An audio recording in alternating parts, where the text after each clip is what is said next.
Hi, my name is Father Charlie Bouchard, and I'm here today in St. Louis to offer you some thoughts on the readings for the 20th Sunday in Ordinary Time so that you can know more about these readings before you hear them this Sunday at Mass.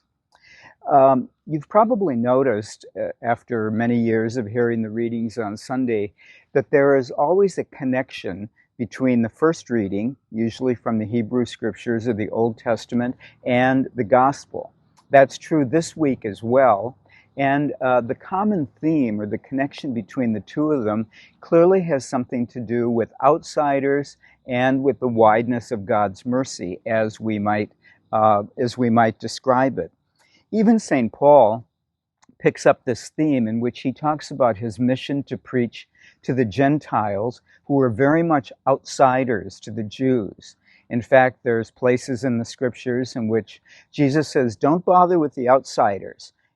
Preach to the children of the house of Israel and bring salvation to them first. The Old Testament reading, however, makes it clear that these words of salvation should be available to everyone, that we should bring them to all.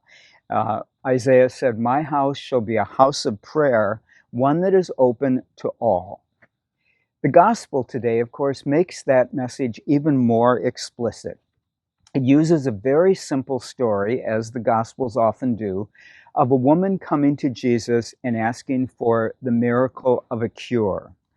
And initially, Jesus is kind of standoffish, and he tells her, go away, which is probably what his disciples wanted him to do, because this woman was a Canaanite, a foreigner, someone whose people had been at odds with the Jewish people for a long time. And they really were not interested in encountering her and probably didn't want Jesus to as well.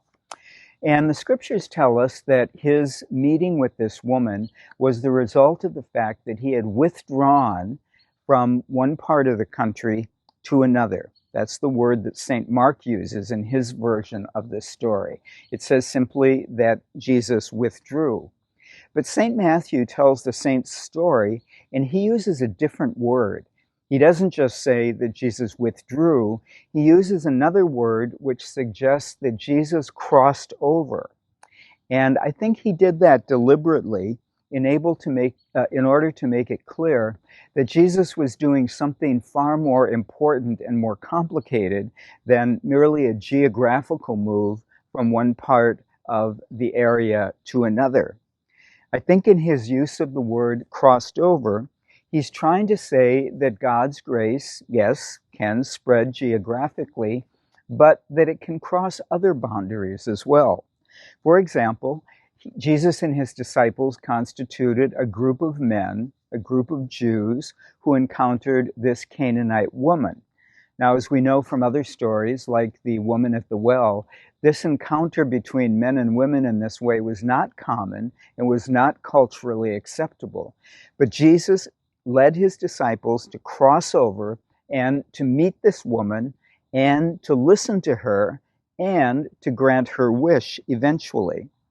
Now, at first, of course, Jesus was kind of dismissive of this woman in a way that Jews of the time would have expected him to be. He kind of says, "Go away," which is really probably what the disciples wanted him to do as well. They weren't interested in meeting this woman, let alone helping her with her needs. And yet, eventually, the woman's persistence paid off. That she approaches Jesus and she says, "But Lord," and calling him Lord here is important, the fact that an outsider recognized him as Lord. She says to Jesus, "Lord, even the dogs eat the crumbs at the table of their master." And Jesus is apparently pretty impressed by this. And in doing that, in being persistent, she perceives or presents Jesus with the opportunity to respond to her needs and to show that God's grace is wider than many, including his disciples, probably thought. So she gives him this opportunity, and Jesus accepts it. He crosses over geographically first into a different country. Then he makes a crossing over social boundaries by meeting this woman, gender boundaries. Then he crosses over a religious boundary between the Jews and the Canaanites. And finally, he crosses over this boundary which forbade intimacy between men and women, especially women who were of a different faith tradition than Judaism. And I think the basic message in this gospel, as well as in the Hebrew scriptures, and probably in the reading from St. Paul as well, is that there is always enough. You know, we very often operate out of a theory of scarcity, that we believe that if someone else gets an amount of something important like food or housing or healthcare or education, that means that I'm going to get less. It's a zero-sum game where there's only so much to go around, and I've got to grab what I can before somebody else gets it. I remember in my work in healthcare, there were people who were very much opposed to extending access to basic health care because they were afraid that somebody was going to get, quote, free stuff in the form of health care when they didn't, quote, deserve it.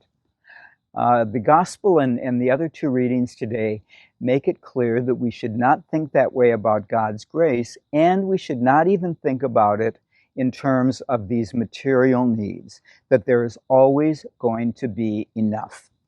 You probably remember other readings that reflect this theme as well. For example, the story of the boy with the 5 loaves and 3 fishes, which normally would not have been enough to feed even a few people, as everybody recognized there.